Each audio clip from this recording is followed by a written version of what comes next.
Ó, então aqui o poema que a gente fala é chamado de poema cinético ou poema visual. E por que ele é chamado de poema visual?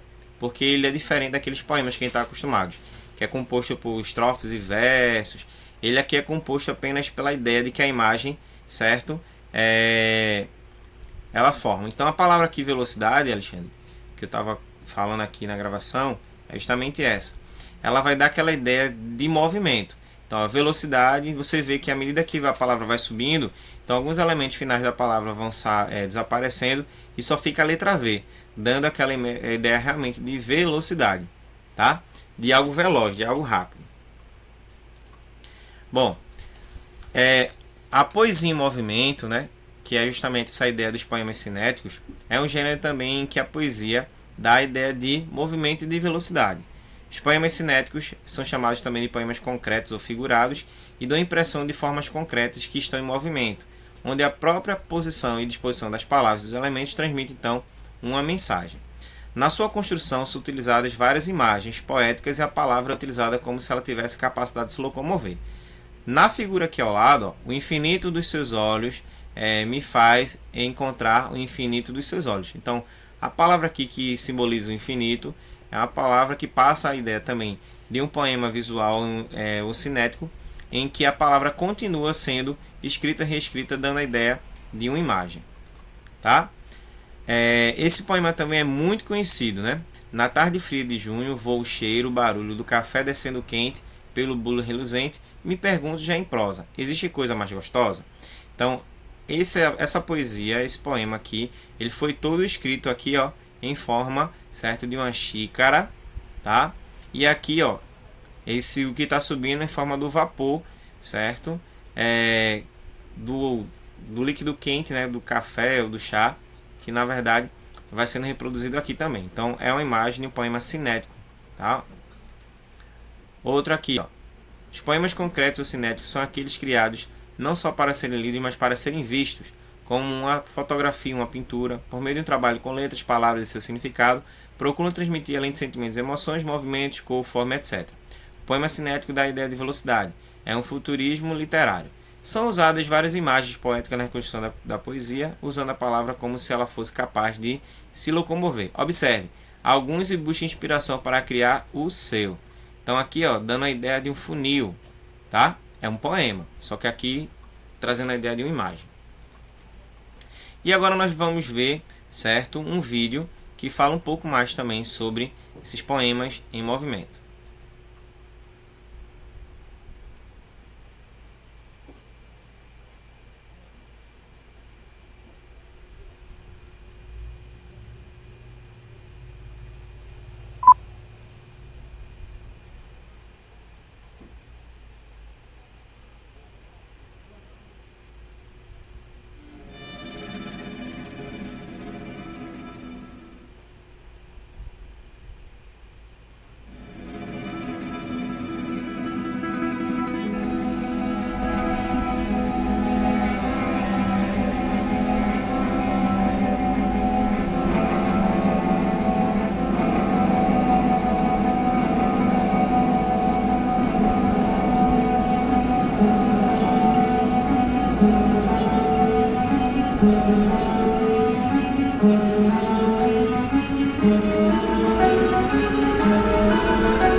A trocado capacausti duple elasti feliferofuga story loco alubrine di multiple organi periodi plasti rapa recipro rusti saga simplita na velo vera vivo nuivola.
Então esses poemas aí são vistos como poemas cinéticos ou poemas em movimento, porque eles expressam justamente essa ideia, tá? De trazer movimento para o texto, ok?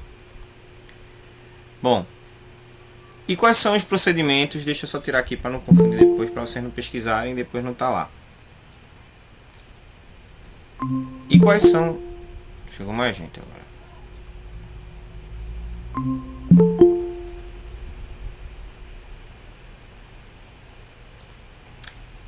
Ok? Então, ó, você já deve ter percebido que os poemas cinéticos, diferentes dos poemas estruturados em versos e estrofes, apresentam sempre uma ideia de movimento ou de figura. No caso aqui, de infinito, tá? Nesse aqui, com a palavra lixo, certo? Você também cria outro contexto. Então, foi usado luxo para criar a palavra lixo. Sensações que devem provocar também ideia de movimento, certo? Na pessoa. Então, ó, observa aqui, o menino viajou para a lua dormindo, tá? E aí, ó, dá aquela ideia de casa, de viagem, dá uma ideia relacionada a algo que gera segurança, tá? Um outro aqui. A imagem que você quer criar no seu poema. Então, observa aí, ó. Nesse caso, nós temos a imagem de uma lua e aqui tem um poema relacionado à lua, né? Aqui, ó.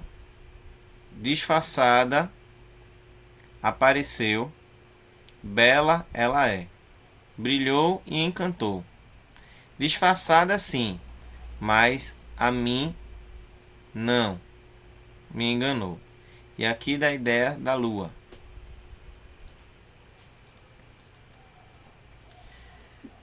Outra coisa aqui, ó. Você pode também representar alguns poemas através de símbolos ou sinais de pontuação. Sem defeito e com efeito, nem toda história termina em círculo. Defeito perfeito. Óptico. E essa aqui também, que é muito conhecida, também fala sobre o amor, né? Ternura. Amizade, liberdade, concordância, ternura. Amor, fidelidade, confiança, carinho, alegria. Ciúme, desconfiança e tristeza. Então, nesse poema aqui, ó, todos os sentimentos positivos fazem o coração, mas os negativos fazem o coração sentir dor, fazem o coração sofrer. E continuando a parte do livro, certo?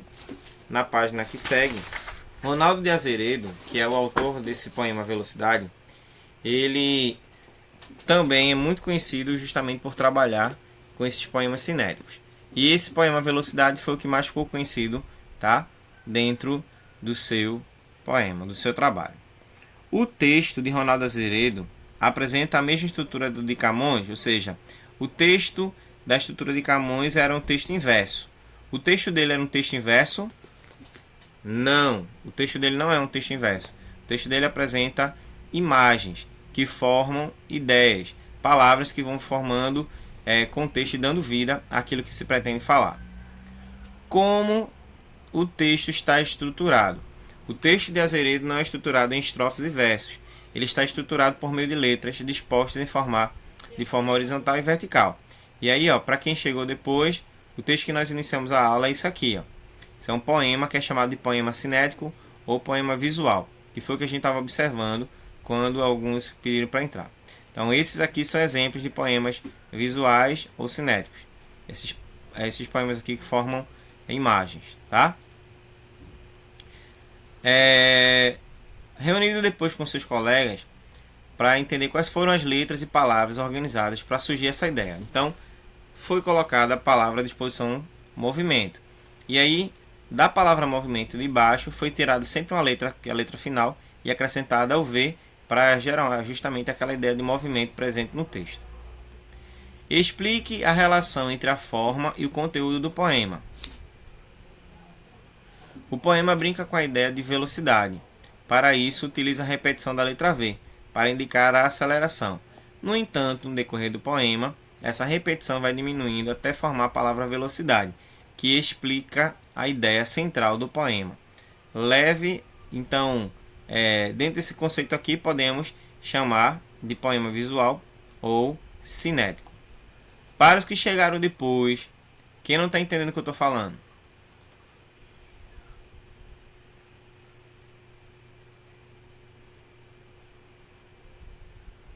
Hein, gente? Professor, Oi. eu não tô muito não, porque eu tava correndo pra entrar na aula e não tô estudando muito nada não. Pronto, ó. Eu tô na página 16, tá? Dessa parte aqui, se eu não estiver enganado, é o módulo 3. No módulo 3. E aí, se você puder acompanhar, a gente vai falar sobre isso, tá? Sobre poema visual. Eu vou colocar de novo para vocês verem esse tipo de poema, mas só que eu não vou poder ficar parando para ver por conta do tempo. Porque como a aula era de 9h45, vocês chegaram 25 minutos depois, aí fica mais complicado. Então, ó, vou colocar o vídeo aqui, novamente, só o começo para vocês entenderem o porquê dessa fala da palavra formando, então, essa ideia de movimento, tá? Então, ó, observa aí.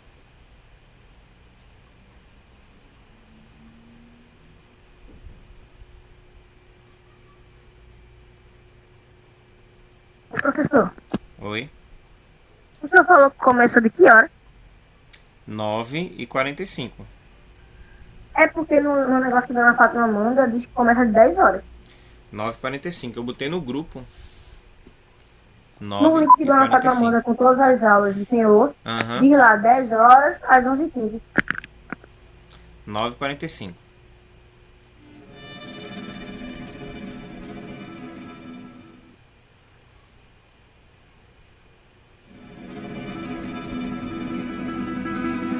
Observe o que vai acontecer com essas letras.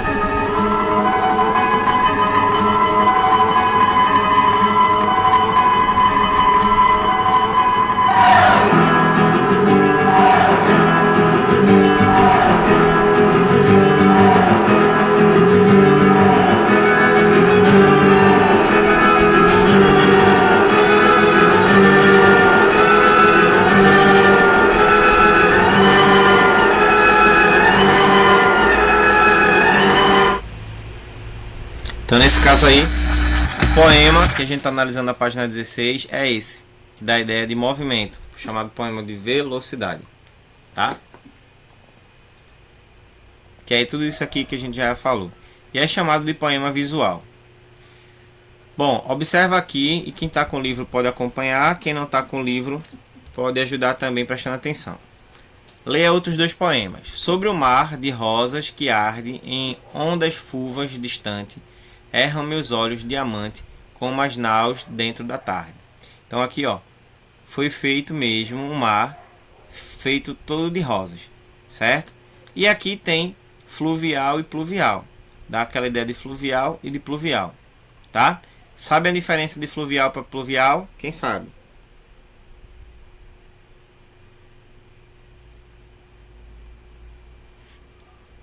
Ih, rapaz, o povo não sabe de nada. Fluvial para pluvial, qual é a diferença?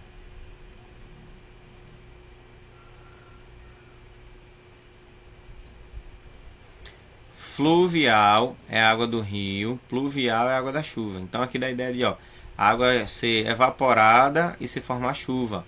E a água da chuva se transformar lá em rio, tá certo? Essa é a diferença de uma para a outra. Bora lá. Identifique qual desses dois textos é um poema visual. Qual desses dois textos é um poema visual? A letra A ou a letra B?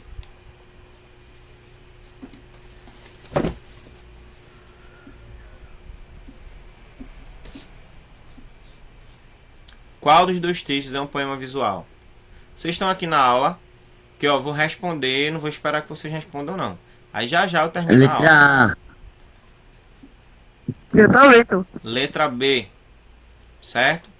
Por que ele é visual? Porque ó, esse daqui ó, tem o texto todo organizado direitinho. Ó, o poema bem estruturado. Já o poema visual não. Ele vai usar as palavras para gerar um sentido. Isso é a diferença do poema visual para o poema normal. Esse poema é formado por quais palavras? Quais são as palavras que formam esse poema? Bora, pessoal. É para falar, viu? Se quiser participar da aula é para falar. Caso não, não tem problema. Pode sair da aula. Eu continuo gravando porque vai dar no mesmo. Quem vai estar respondendo sou eu. Bora?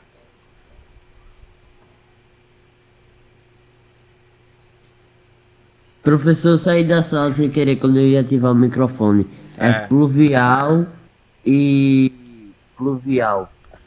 Então as palavras aqui são fluvial e pluvial, que formam esse poema aí. Pluvial, água da chuva, fluvial, água do rio. Que ideia a disposição das palavras no poema B sugere? Aquilo que eu já tinha falado, né? Aquela ideia de que a água da chuva cai, certo? Formando um rio. Que a água do rio evapora, formando a chuva. Então sempre aquele ciclo que vai se repetindo à medida que o tempo passa. Outra imagem aí que é outro poema visual. Preste atenção. Forma, reforma, desforma, transforma, conforma, informa, forma. Que palavras foram usadas sempre nesse poema? Quais são as palavras que foram usadas nesse poema? Forma, reforma, desforma, transforma, informa E conforma. e conforma. E forma se repete novamente. Isso aí. Bom, qual é a ideia da disposição das palavras? O que é que elas sugerem? Vou botar para cá. Qual é a ideia?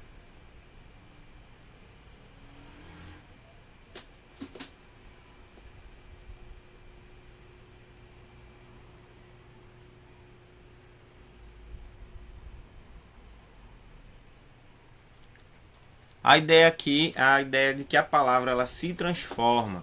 Observe que a palavra do meio é transforma.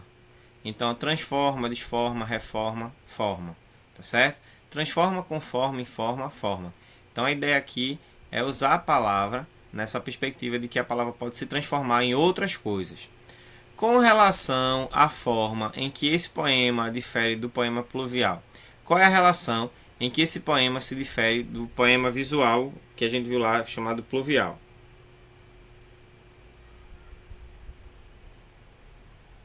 Qual é a diferença desse poema para esse daqui? Esse para esse aqui. Porque um é visual e outro não é. Não, os dois são visuais. Os dois são visuais. A diferença aqui é de que este poema ele cria a imagem de uma forma. E esse daqui não.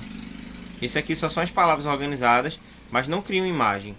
Já esse aqui cria a imagem da chuva caindo. Ó, tá? Aquela ideia da chuva caindo. Então essa é a diferença de um texto para o outro. Tá? Bom, a palavra poesia tem origem no grego poesis, que significa fazer ou inventar. Então, quando dizemos que estamos fazendo poesia, estamos inventando ou brincando com as palavras. Tá? O poema Velocidade despertou o interesse pelo fato de que ele não é um poema constituído de versos e estrofes, mas é um poema que, em movimento, dá a ideia de que a palavra está andando, correndo. Tá? Continuando aqui.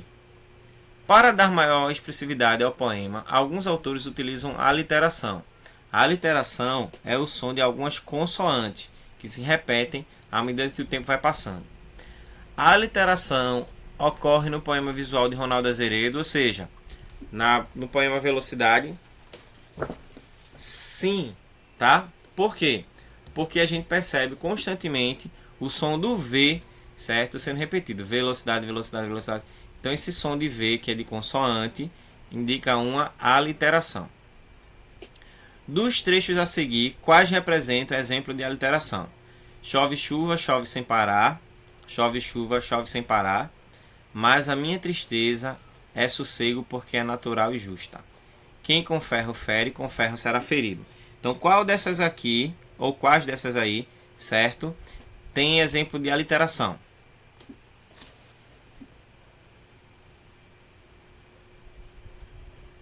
O primeiro, professor.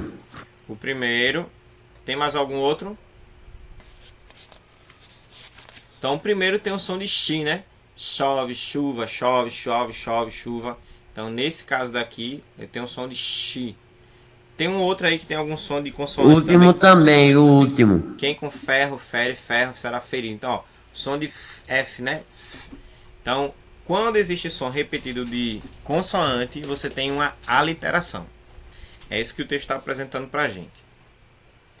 Bom, a palavra do poema visual da página 15, certo? É o quê? Velocidade. É um verbo, substantivo, adjetivo, advérbio. Velocidade é Bora, gente. Velocidade é pode falar, viu, Breno? Velocidade. Verbo. Substantivo. Verbo. Velocidade é verbo aonde, menino? Sei lá, professor. Velocidade substantivo. Presta atenção. Dá vergonha de falar. Se dá vergonha, vai ser assim. Se demorar para responder, eu vou pedir para abrir a câmera, viu? E aí eu quero saber se está prestando atenção na aula ou se está jogando. Se estiver jogando, eu tiro da sala. Tá? Se entrou na aula, é para assistir. Deixa eu ver quem tá aqui. Álvaro. Esse daqui que eu não sei. Deixa eu ver quem mais. Altamira, eu sei que é Alexandre. Arthur Pereira. Quem é Arthur Pereira? Alex, professor. Alexis. Maria Júlia tá aqui na aula, Maria. Tô, professor. E esse aqui, ó. Esse Xing Ling aqui. XL17. Quem é, hein? Carlos, né? Pronto. Se for participar da aula, tem que responder, viu? E de preferência, pega o livro. Se eu souber que tá brincando, tá jogando, eu tiro da sala. Não tem problema. Leva a falta brincando, gente. Nem se preocupe. A amizade continua do mesmo jeito. Agora, para estar na aula, é para participar. Porque eu fico falando o tempo todinho aqui, fico esperando vocês responderem e vocês não respondem. Então, para mim, vocês estão fazendo outras coisas, tá certo? Então, para não gerar isso aí, por favor, preste atenção. Vamos agora falar sobre vocativo. Ó, preste atenção que isso é muito sério, tá? O vocativo, ele é diferente do aposto. O aposto, que vocês já viram várias e várias vezes, é quando você pega o termo, o texto lá, e você quer especificar ou esclarecer alguma coisa que foi dita. Como um exemplo, Dom Pedro I, imperador do Brasil, voltou a Portugal. Então, imperador do Brasil reforça o que já foi dito com Dom Pedro I. O vocativo não é aposto. Ele tem uma estrutura um pouco parecida porque vem separado por vírgula, mas ele não é aposto. É isso que a gente vai começar a observar aí. Então, vê o poema aqui comigo, tá? Quando você for embora, moça branca como a neve, me leve. Se caso você não possa me carregar pela mão, menina branca de neve, me leve no coração. Se no coração não possa por acaso me levar, moça de sonho e de neve, me leve no seu lembrar. E se aí também não possa por tanta coisa que leve, já viva em seu pensamento, menina branca de neve, me leve no seu esquecimento. Então aqui o poema fala sobre algumas coisas, que a gente vai responder agora. Quem é o eu lírico do poema? É um homem ou uma mulher? A mulher. A mulher? Não, um homem. Ele está se declarando para a menina. É um homem. Alguém que está apaixonado por uma menina. Alguém que está apaixonado por essa menina. A quem ele se refere? A uma mulher. A uma moça. E como é essa moça? Como é que o poema descreve essa moça?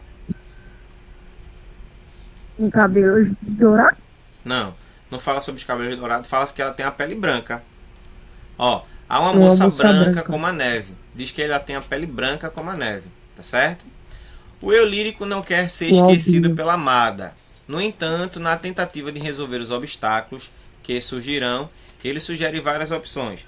Como é que ele pede para ser levado pela amada? Ele pede para ser levado onde?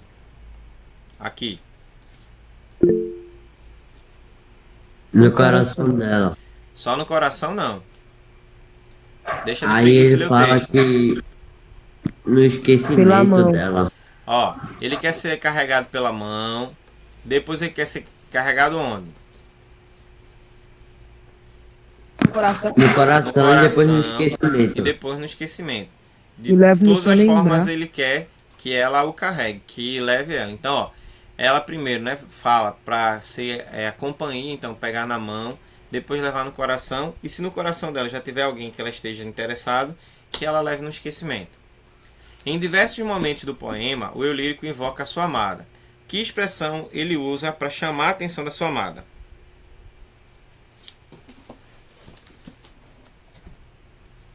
Você pode voltar no texto rapidinho, professor? Posso. Qual a expressão que ele se refere à amada?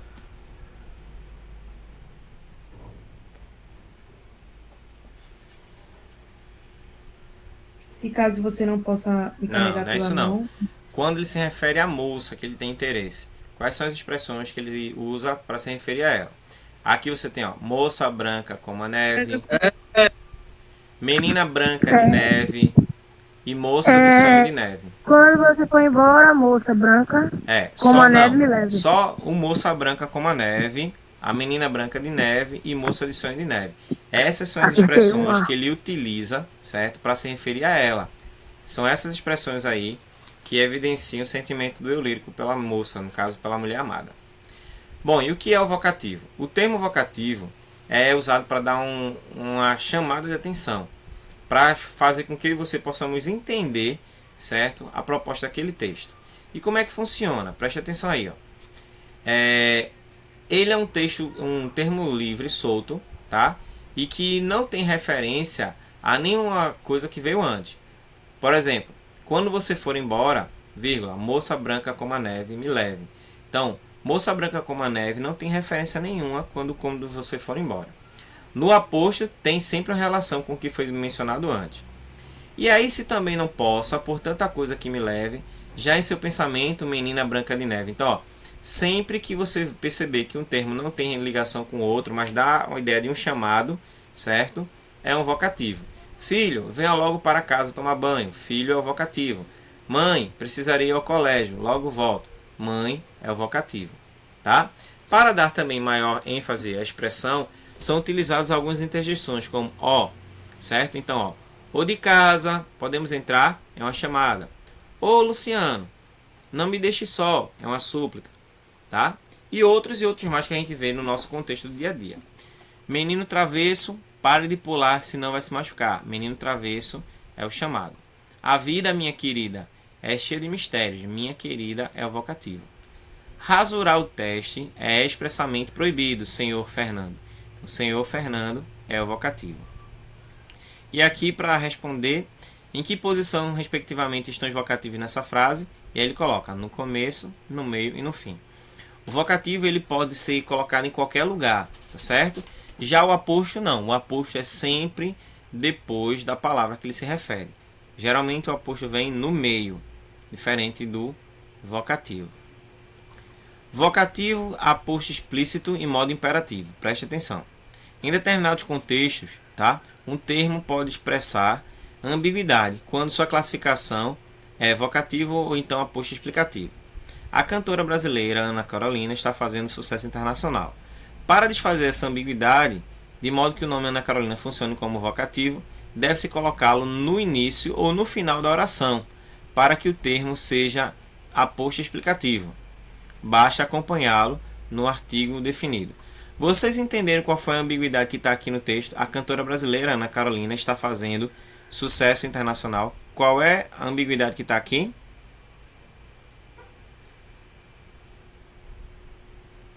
Podem falar, inclusive, que não entenderam, viu, gente? Tá liberado, não paga nada não. Não entendi não, professor. Ó, o aposto, preste atenção, é quando você tem uma palavra que vai explicar o que foi dito antes. A cantora brasileira, logo, Ana Carolina seria a cantora brasileira. Aqui, Ana Carolina é o aposto de cantora, entendeu? Aposto seria assim. E o vocativo seria se Ana Carolina não fosse a cantora, fosse uma outra pessoa com o nome Ana Carolina. A cantora brasileira, Ana Carolina, está fazendo sucesso internacional. Então é isso que ele disse que gerou ambiguidade, duplo sentido. Então, para desfazer essa ambiguidade, ele diz o seguinte, ó, você deve colocá-lo no início da oração. Ana Carolina, vírgula, a cantora brasileira, está fazendo sucesso internacional. É isso que ele disse. E aí, ó, Ana Carolina, tá? Vocativo, evoca o interlocutor que se chama Ana Carolina. A cantora brasileira, a Ana Carolina, está fazendo sucesso internacional. E aqui vem como aposto explicativo, porque está explicando quem é essa cantora brasileira, tá? Veja outros termos. Tu parte cedo, pois a caminhada é longa. Tu é o vocativo, é a chamada. Parte é o modo imperativo, que está indicando então uma ordem, expressando uma ordem. Bora lá. Leia a tirinha para responder comigo aqui, senão eu vou tirar, viu, da sala. Fazendo ameaça direta para vocês participarem aí. E então, vamos botar a Juju em colégio particular? Não, não, eu prefiro colégio público. O que seria de nós, artistas, sem o público? Ao falar em colégio público, que sentido a palavra público apresenta? Um grupo de pessoas. Não tenho certeza. Então seria um grupo de pessoas que poderiam ver o quê? Aula? Hã? Ver o quê? Ela falou público no sentido de palco, de show. Isso. A pergunta, no caso, é, ao falar em colégio público, o que sentido a palavra público apresenta? O público é de... que eu não sei explicar o sentido que explica do colégio público. O colégio público é um colégio em que está aberto para todas as pessoas. Já o público que ela se refere assim é porque ela diz que é artista. Então, por ser artista, se ela estudar em colégio particular, ela não vai ter o mesmo público, já que o colégio público oferece pessoas que vão observar, prestigiar o trabalho dela com o público, ou seja, com as pessoas. Julieta interpretou de que forma a palavra público? Público de shows. Ela interpretou como palco, esse negócio. Palco não, palco é outra coisa. Palco não, tipo, pessoa, público, pessoas que vão no show, esse negócio. Público como plateia, né? Como que? Ela representou como um sinônimo. Lembra a palavra sinônimo, a palavra que tem o mesmo sentido? Então, público aqui é plateia, ou seja, pessoas que vão observar, analisar, prestigiar tudo aquilo que ela está fazendo. Ela observou nesse sentido. Explique como é construído o humor dessa tirinha. Qual é a graça dessa tirinha?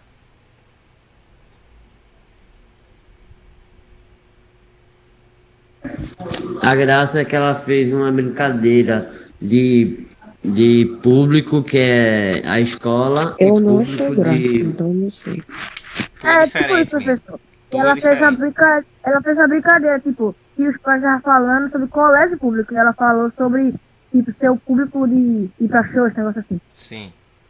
Então, ó, ela fez, né, uma brincadeira utilizando a palavra público, certo? Com outro sentido, diferente do primeiro. Ou seja, ela interpreta aqui público como se fosse plateia, tá ok? Então, essa foi o humor, foi a brincadeira que ela propôs no texto, né? Indicando que público para ela são pessoas que vão vê-la, vão prestigiar, vão observar, vão analisar o seu talento. É isso que o texto está falando para a gente. No terceiro quadrinho, esse aqui, o último, a palavra artistas apresenta ambiguidade com relação à função que exerce. Que ambiguidade é essa? Ou seja, quais são os sentidos que artistas podem representar? Cantor, Mas aqui é ambiguidade.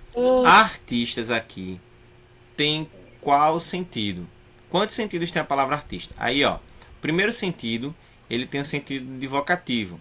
O que seria de nós artistas? Ou seja, artistas como se ela estivesse falando para os artistas.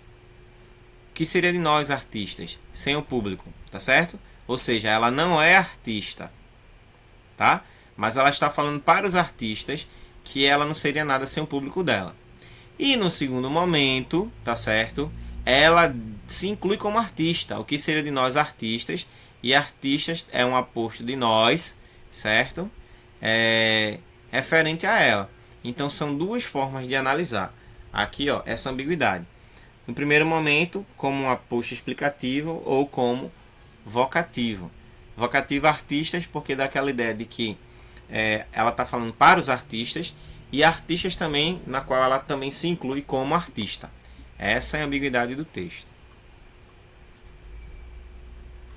Considerando a fala de Julieta no terceiro quadrinho, reconheça a função sintática da palavra artistas. O que é que artistas representa? Qual é a função sintática de artistas? Tá? Ele é aposto explicativo ou ele é vocativo? Aposto explicativo. Ele é um aposto explicativo, ele está explicando, tá certo? O que seria de nós, artistas. Então ela está explicando que artistas, no qual ela também faz parte dessa categoria. Agora, reescreva a frase de Julieta a modo de desfazer a ambiguidade. Como é que ficaria? Então, para desfazer essa ambiguidade, ficaria da seguinte forma. Artistas, o que seria de nós sem o público? Tá? Artistas, vírgula. O que seria de nós sem o público? Nesse caso, seria um vocativo. Tá? E o que seria de nós, vírgula, os artistas sem o público? E aí, os artistas seria o vocativo, seria o aposto explicativo de nós. Tá? Então, seriam duas formas aí de você desfazer a ambiguidade, para não saber se ora é uma coisa ou se ora é outra coisa. Bora ler esse texto para responder as questões que virão e já acaba a aula. Minha velha está na hora de tomar o comprimido para dormir, mas eu não quero dormir, tem um filme na televisão que eu queria ver. Acho melhor você não ficar acordada. Pode não gostar do filme e depois passar a noite em claro. Não. Você toma o seu comprimido e eu prefiro ficar acordada. Mas eu não sei tomar o meu comprimido sem você tomar o seu. Acho que não vou dormir se tomar o comprimido sozinho. Experimente, Arthur. Só esta noite.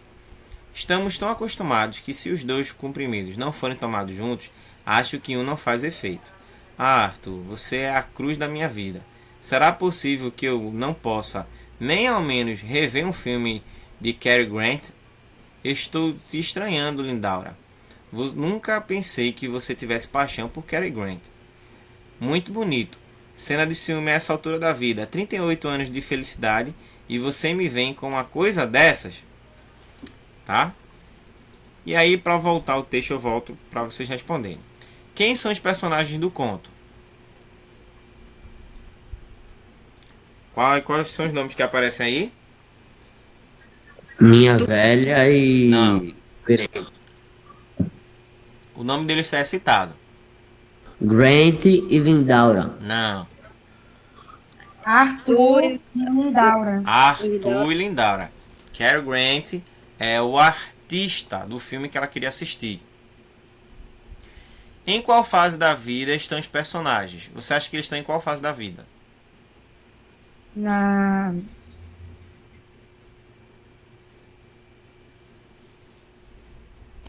No final da idade.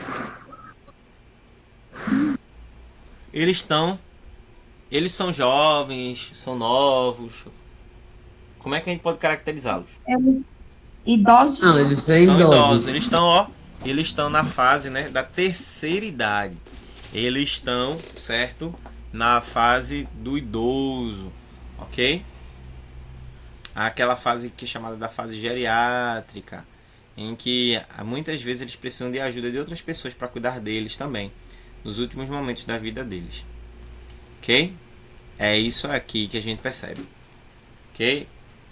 38 anos de felicidade. Então, se eles casaram com, digamos, com 20, estão com 58. Se casaram com 30, com 68. E aí vocês vão passando adiante.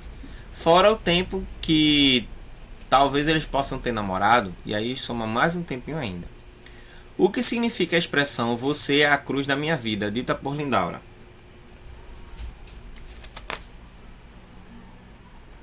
Que ele é tudo pra ela.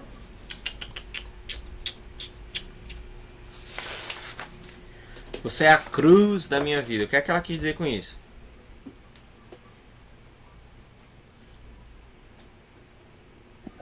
Que dá trabalho para ela. Isso, ó. Que ele, justamente, né? Dá trabalho, é o castigo, ela tem que suportar. É o sacrifício dela, né? Ela tem que sacrificar, né? Porque ele realmente dá muito trabalho. Então é a cruz da vida dela, entendeu? É isso aí que o texto quer representar. Identifique e sublinhe os termos empregados pelos personagens para chamar a atenção do outro. Em seguida, diga qual é a função sintática que ele representa. Então, aqui no texto, ó, você tem, tá? Deixa eu aumentar aqui. Você tem, cadê? Cortar porque a gente já passou por aqui. Você tem esses termos aqui. Cadê, meu Deus?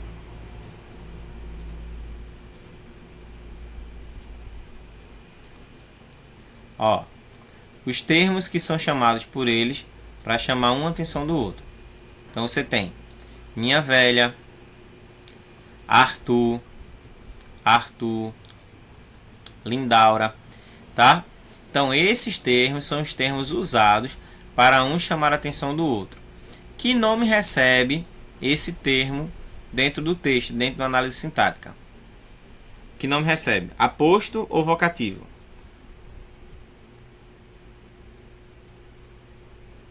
Aposto.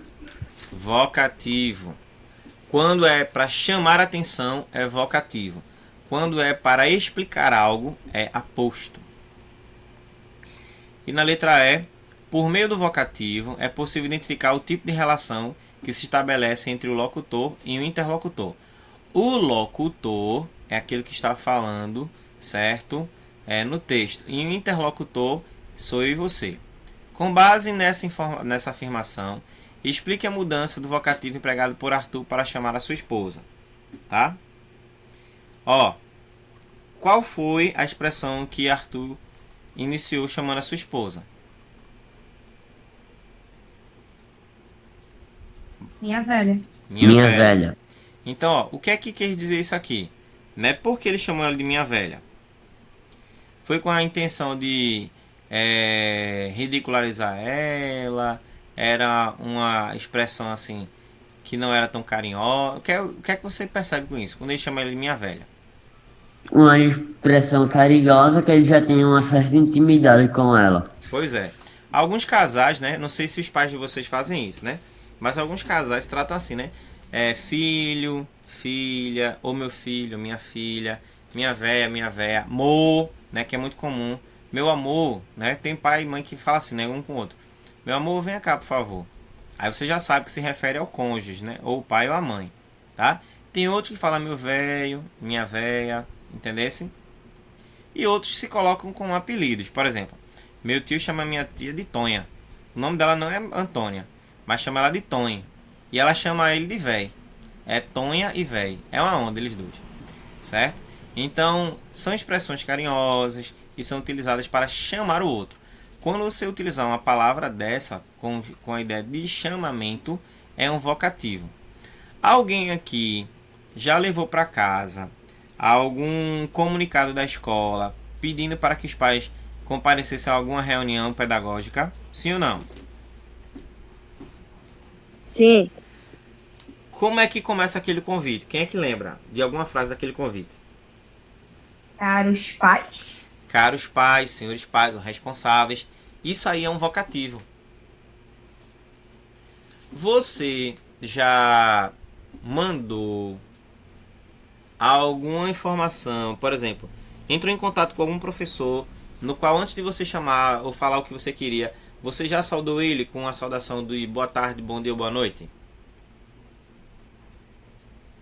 Sim ou não?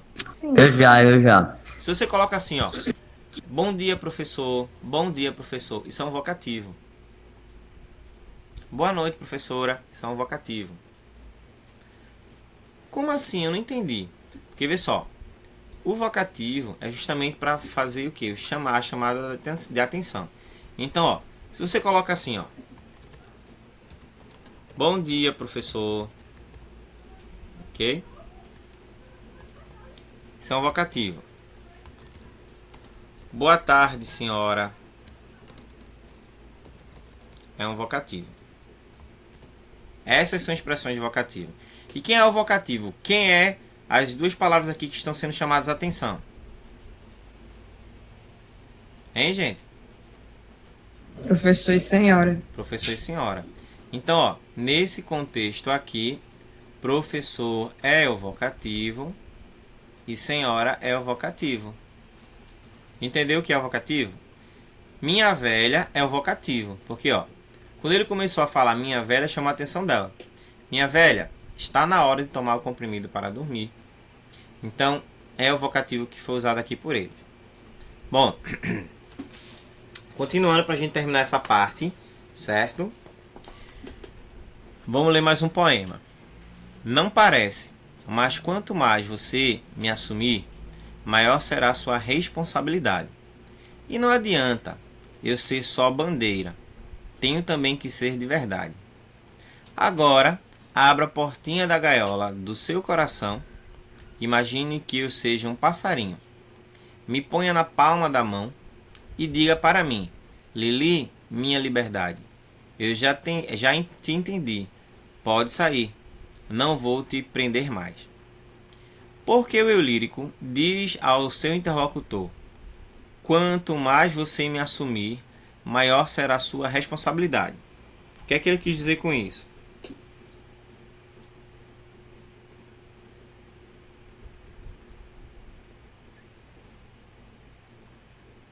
O que se refere o texto?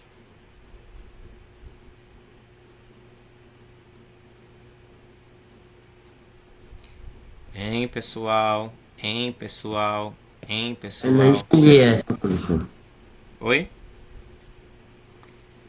Eu não entendi essa. Porque o eu lírico diz: quanto mais você me assumir, maior será a sua responsabilidade. Ele estava falando relacionado ao quê?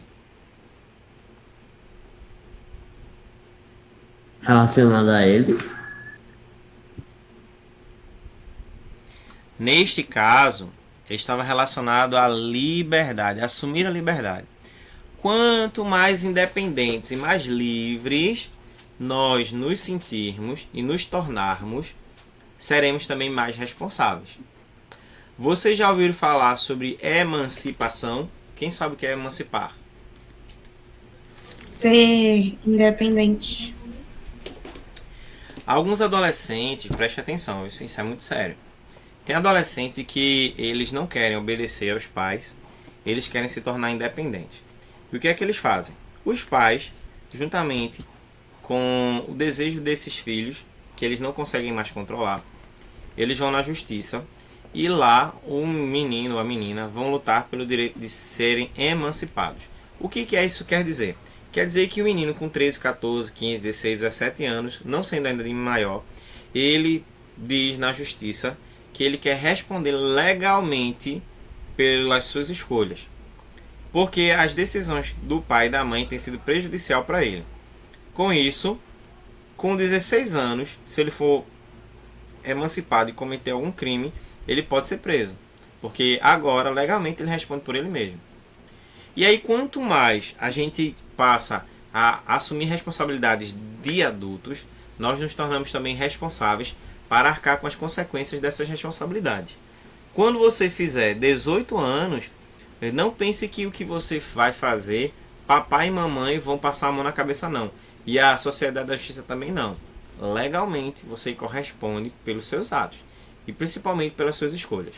O que o texto está dizendo é que quando você assume a sua liberdade, você se torna responsável pelos seus atos e pelas suas escolhas. E também pelas suas consequências. Então, tudo que você faz, não pense, fiz porque fulano me influenciou, não. Você fez porque quis fazer e o único responsável é você. É isso que o texto está dizendo.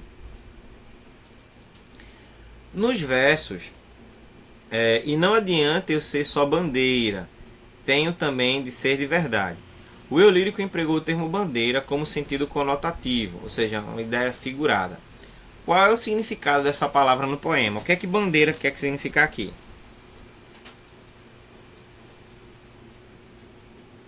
O que seria bandeira nessa ideia?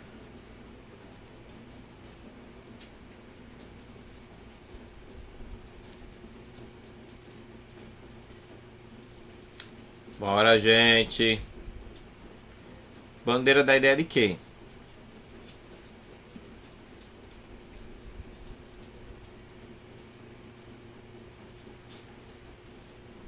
É o ordem, é a ordem progresso, né? Não? Não. Bandeira. Bandeira aqui seria o quê? Porque ele diz assim, ó. E não adianta ser só de bandeira. Tenho também de ser de verdade. A bandeira, por exemplo, a bandeira de um Sei time não. de futebol, a bandeira de um estado, a bandeira de um país, simboliza o país, não é? Ela está querendo ser livre, ela está querendo ter liberdade. E aí ele diz assim, ó, não adianta só ter a bandeira de liberdade, tem que ser de verdade. O que é que ele quis dizer? Bandeira, nesse contexto aí, dá a ideia de quê? Representa alguma Sei coisa não. forte. Não é apenas uma bandeira, não é algo apenas que se deseja, que quer conquistar uma bandeira que esteja lá sendo assinada. Mas deve ser uma coisa que deve ser vista, exposta. Essa liberdade deve ser algo que está dentro da pessoa, que a pessoa procura ela, tá certo? Não é apenas aparente, não é apenas livre sem ser livre. Tem que ser uma liberdade de fato de direito. A pessoa tem que entender o que é ser livre e que essa liberdade reflita aquilo que ela escolheu, as suas escolhas principalmente. É isso que o texto está dizendo, tá certo? A liberdade tem que ser de verdade.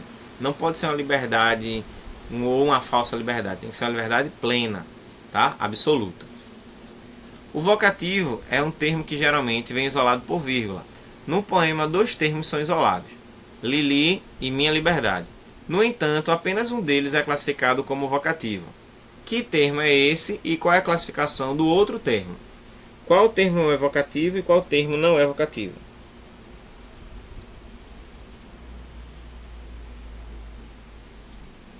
Lili não é o vocativo?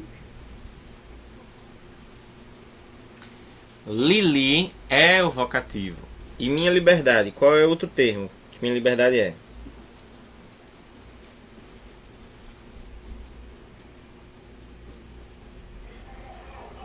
Então, ó, Lili é o vocativo e minha liberdade não é vocativo. Por quê?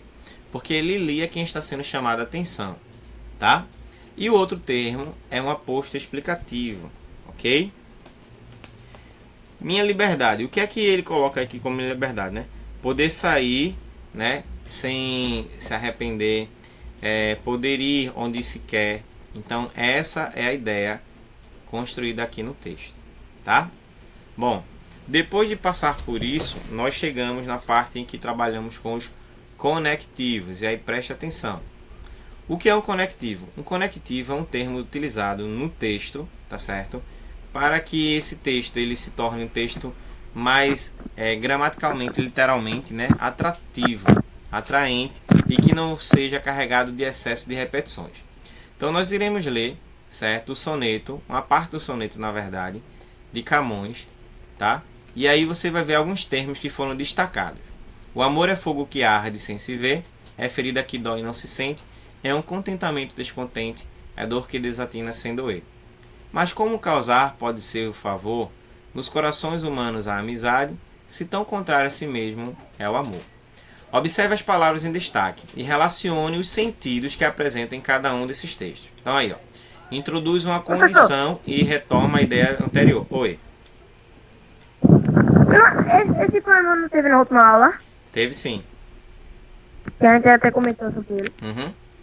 Mas ele volta porque a gente está finalizando essa parte. Ó, qual dessas duas palavras que e se introduz uma condição? E qual dessas duas palavras que e se retoma uma ideia anterior? Qual dessas indica uma condição? A segunda. O se?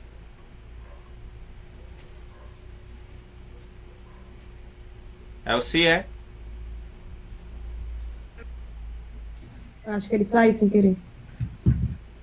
Ó, então o se retoma uma condição e o que retoma uma ideia, tá?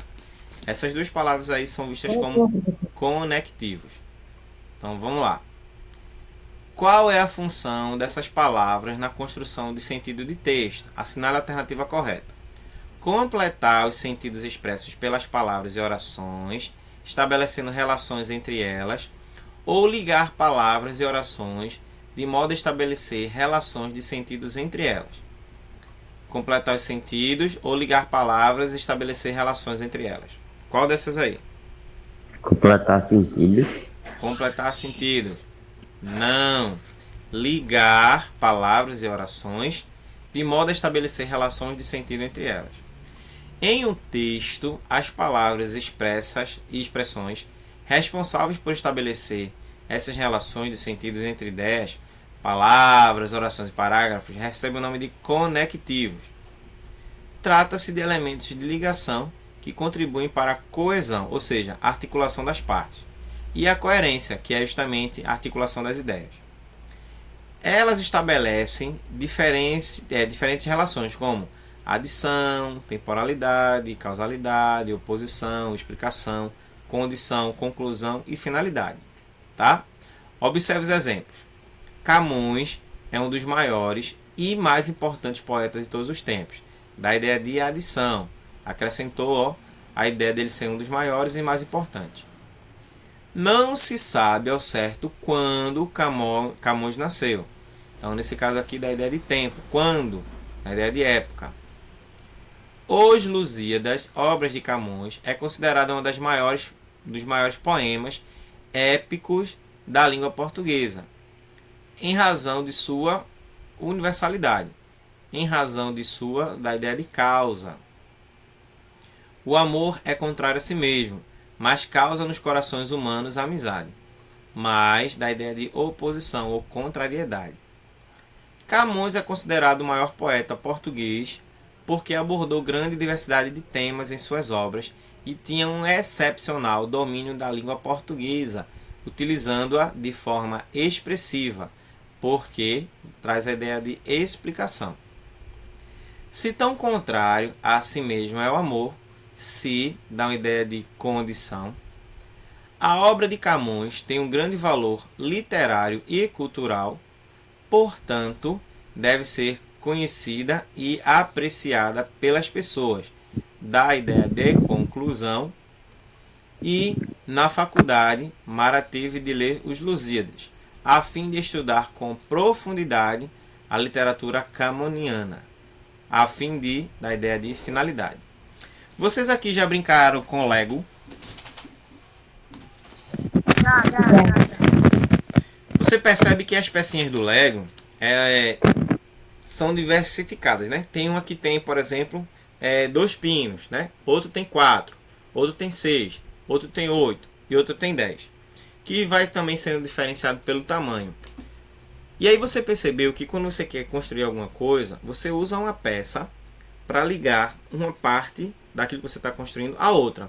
Por exemplo, se você quiser construir um robô, um boneco, você faz os pés e coloca uma peça para ligar o pé direito ao pé esquerdo. Não é assim que a gente faz? Hein, gente?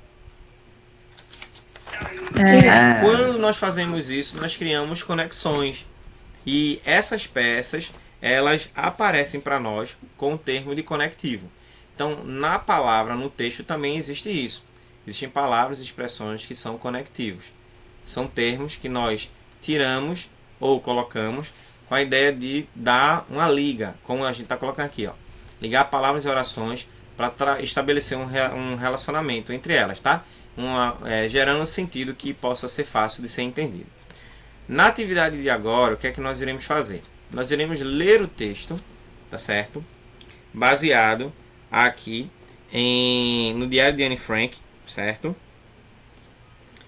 E dentro dessa perspectiva, nesses espaços aqui, vocês vão completar com as palavras que estão aqui em cima no box, tá certo?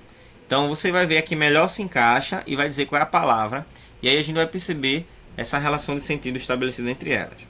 Bora lá. Mip Guys Que morreu na semana passada aos 100 anos, não conseguiu salvar Anne Frank dos nazistas. Qual é a palavra? depois, Não. Durante? Não. mas,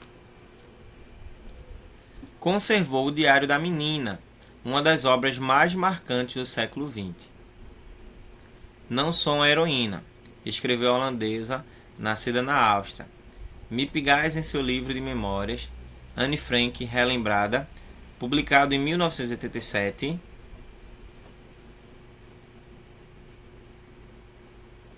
Ela mereceu... Durante. Não.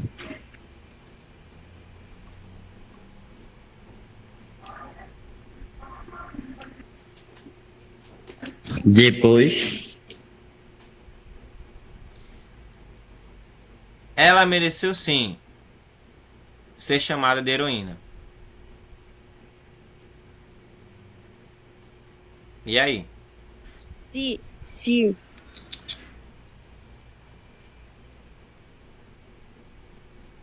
Bora? E Não. Mas ela mereceu sim ser chamada de heroína.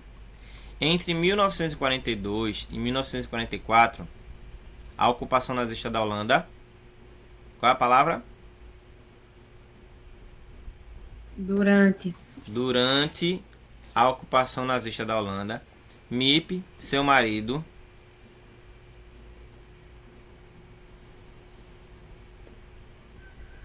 E alguns amigos. e alguns amigos ajudaram a ocultar 8 judeus No anexo do escritório. no anexo do escritório onde ela trabalhava, em Amsterdã. Uma denúncia anônima acabou levando a Gestapo Para o esconderijo. Até o esconderijo. até o esconderijo. 7 dos 8 protegidos de Miep morreram em campos de concentração. Miep conservou a memória dos que foram. Zelou pelos escritos que a mais jovem do grupo deixara no anexo. Anne Frank, a menina, morreu em Bergen-Belsen com 15 anos. Seu diário, editado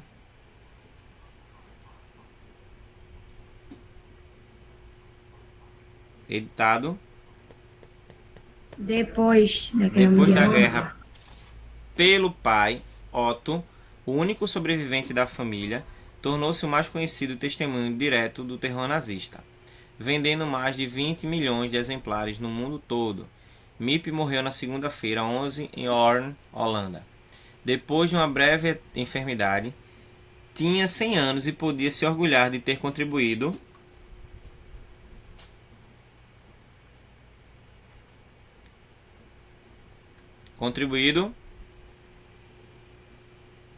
Professor, que não tô conseguindo ver, não. para que o século XX conhecesse uma obra-prima. E aqui fala um pouquinho, né? Arriscou também sua segurança, né? E aqui, Depois para. salvar Anne Frank, a menina. Conseguiu salvar Anne Frank, a escritora. Ela não conseguiu salvar a menina, mas conseguiu salvar a escritora. É uma história triste de uma realidade. Escreva o sentido expresso pelos conectivos. Qual a ideia? Dá ideia de quê? Então, como eu sei que vocês não vão conseguir fazer isso aqui, então vamos analisar. Que retorna o termo anterior, mais oposição, durante tempo e adição, no lugar, até limite, depois tempo e para a finalidade. Por que Miep Gais é considerada uma heroína? Por que ela é considerada uma heroína? Não é Anne Frank, não? Não. Miep Gais é considerada uma heroína, tá certo? Ela disse que é uma heroína, tá? A menina disse que não era, mas ela disse que sim, que a menina também era. Por que ela é considerada uma heroína? O que é que ela fez? Porque, ó, porque ela escondeu, né, durante 2 anos, não apenas N, mas outros judeus, certo? Desse mundo infeliz no qual elas estavam vivendo com o terror do nazismo. Então, por isso que ela é considerada uma heroína. O texto informa que o Diário de Anne Frank é uma obra-prima. O que isso significa? O que é uma obra-prima? Que é um material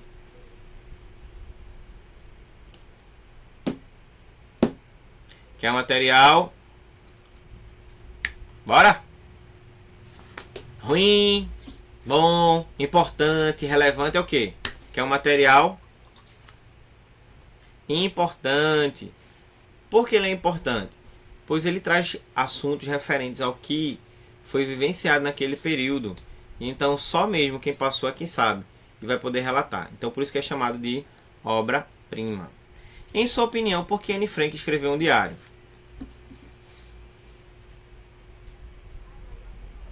Ela estava ali confinada. Por que ela perdeu tempo escrevendo? Bora, gente.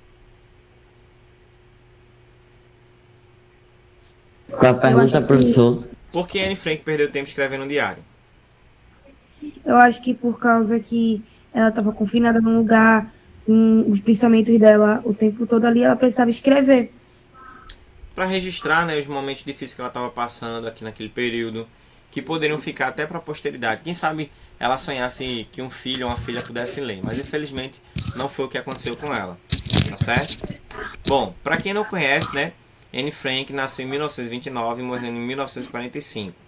Nascida em 12 de junho de 1929, foi vítima do terror nazista durante a Segunda Guerra Mundial. Com a publicação do seu diário, tornou-se um símbolo dessa tragédia. A adolescente judia alemã foi obrigada a esconder-se na Gestapo em um porão durante mais de 2 anos, em meados de 1944. Anne e sua família foram descobertos e levados a campos de concentração, onde os judeus eram mortos cruelmente pelo exército nazista. Anne Frank foi para o campo de Bergen-Belsen, onde morreu de tifo em 1945.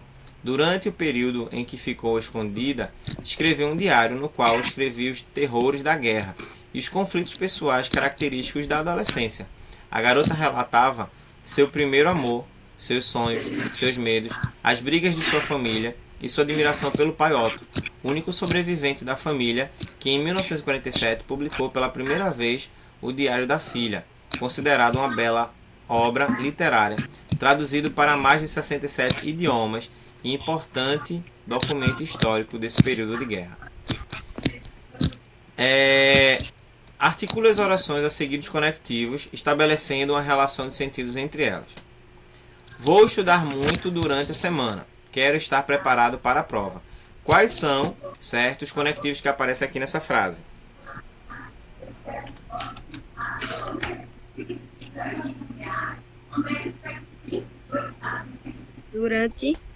Durante. E aqui tem, ó, para.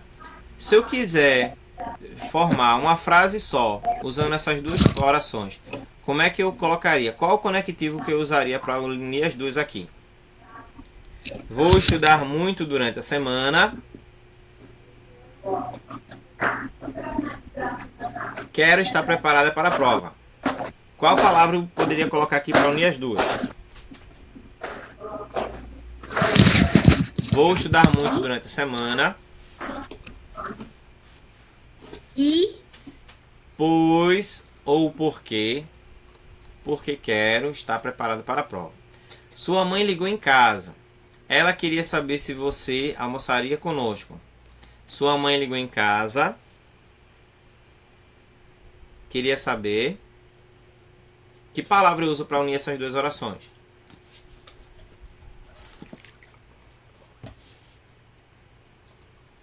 Eita. Porque ou pois ela queria saber se você almoçaria em casa. Minha mãe me deixou ir ao cinema. Ela disse que eu teria de estudar antes. Minha mãe deixou ir ao cinema.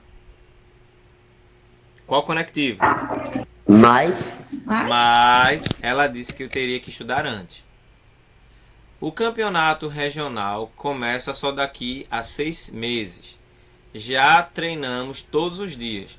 Vamos ganhar o bicampeonato. O campeonato regional começa só daqui a 2 meses.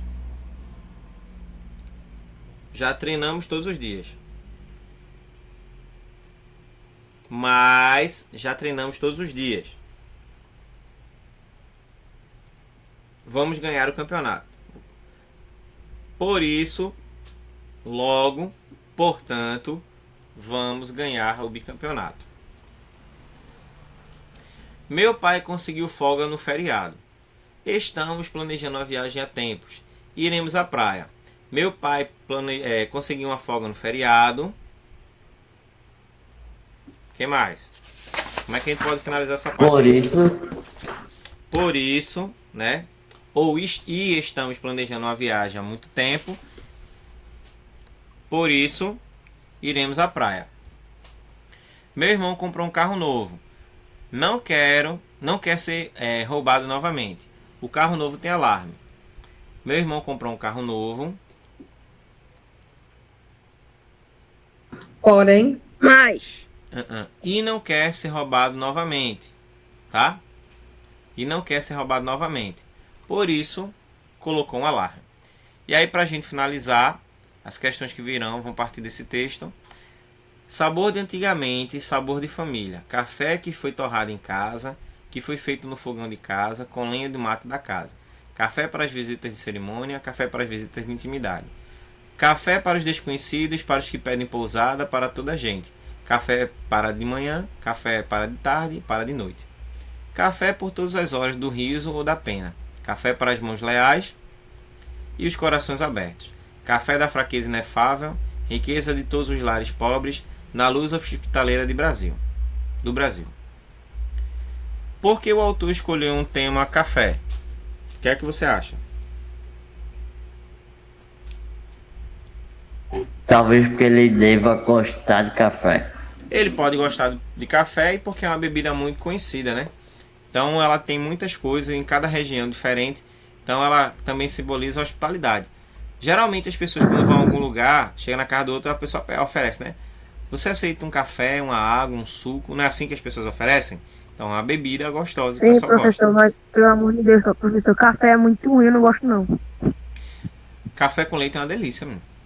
O cappuccino, então... café não é ruim, não. Melhor É. coisa que existe. Identifique, bora lá. Identifique agora os sentidos entre esses versos. Café para visita, qual é o sentido? Aí você tem que dizer se é tempo, se é causa, finalidade. Café para visitas.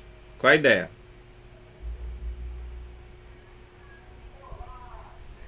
Café para as visitas de cerimônia. É o café que deve ser servido com que intenção? O que é uma visita que você tem cerimônia por ela? É uma visita que você tem intimidade ou não tem intimidade? Que tem intimidade. Que não tem intimidade. Então, ó, café de cerimônia é aquele café servido por pessoas que você tem respeito ou admiração. Café para de manhã, para de tarde ou para de noite. Café com que sentido?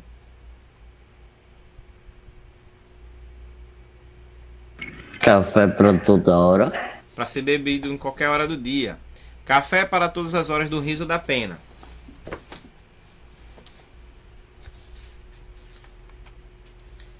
Café para o riso ou para a pena. Dá ideia de quê?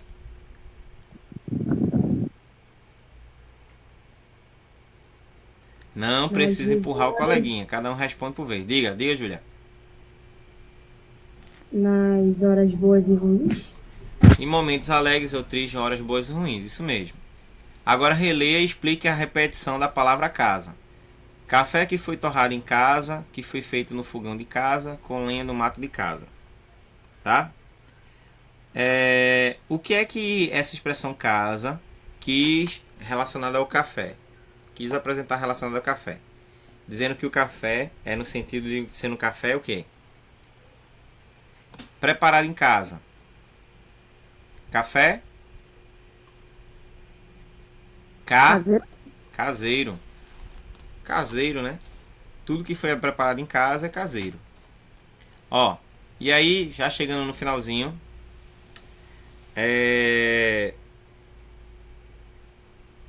Qual é o sentido desse conectivo, né? Cadê aqui? Café. Ao longo do poema, que conectivo é repetido várias vezes? Aqui, ó. Café que foi torrado em casa, que foi feito em casa, com a lenha do mato. Qual foi o conectivo que foi repetido? Aqui, ó, ao longo do poema. Qual mais o conectivo se repete? Tirando café, qual é a palavra que mais aparece aqui repetida?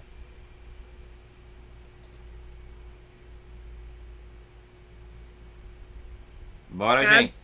Hã? Casa. Não. Conectivo. Casa não é conectivo, não. Casa é substantivo. Ó, observa. Ó. Para, visita, para. Então, o conectivo aqui que foi mais utilizado foi o conectivo para. E qual é o sentido? Ele dá essa ideia de quê? De tempo, causa, finalidade, lugar, é o quê? Para da ideia de finalidade ou propósito. Por que esse conectivo foi empregado com frequência?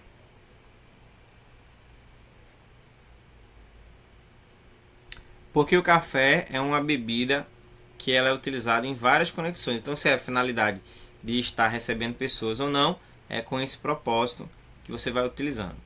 Identifique e sublinhe outros conectivos que aparecem no texto. Então, no texto você tem, ó, que, certo? Deixa eu ver aqui. De também é um conectivo, tá certo? Então, esses são conectivos que aparecem no texto. Então, o que é um deles. O na também indica lugar e o que indica uma retomada de algo que foi mencionado antes. E para finalizar, pessoal, você vai dizer, certo? O que é que esse conectivo simboliza? O que significa, né? Aí você pode dizer uma comparação, um exemplo, a finalidade, uma causa, um tempo, lugar. O Brasil tem grandes poetas como Carlos Drummond de Andrade e João Cabral de Melo Neto. Aqui, exemplo, exemplificação. O soneto é classificado como poema de forma fixa, pois apresenta sempre a mesma estrutura. Esse pois dá a ideia de quê? Bora? Pois dá a ideia de uma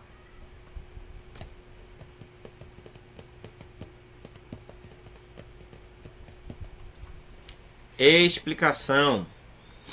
Mário Quintana é um dos maiores poetas gaúchos, porém escreveu também crônicas e contos. Qual a ideia aí? Eita, que tão demais, viu? É por isso que as notas estão ótimas. Oposição, contrariedade. Vários poetas foram influenciados pela poesia de Cruz de Souza. De fato, ele é um grande poeta. De fato. Afirmação. Enquanto não terminar de ler o livro de poemas Espumas Flutuantes de Castro Alves, Roberta não começará a outra leitura. Condição. E para finalizar, Manuel Bandeira é um dos maiores poetas do modernismo, porque soube inovar na forma e no conteúdo em sua poesia. Por quê? Explicação. Mário de Andrade, Cecília Meirelles e Manuel Bandeira foram grandes poetas do modernismo brasileiro. Adição. Henriqueta Lisboa mal aprendeu a escrever e já escrevia poemas. E aí, ó. Tempo. Ok? Então, os conectivos são palavras utilizadas para gerar um sentido mais completo e mais suave ao texto. Ok? Então, ó. Já para aqueles que estão dormindo, só entrar na sala mesmo, só para marcar presença. Certo? Não se preocupem não, tá? Levaram falta. Não participa, leva falta. Não adianta entrar se não participa. Tá certo? E continuem assim, viu, gente? Calados, porque é uma forma que eu posso avaliar vocês. Quem participa, ganha ponto. Quem fica calado, perde ponto. Certo? Então, ó. Até a próxima semana e a gente vai se falando. Tchau, tchau. Tchau, professor.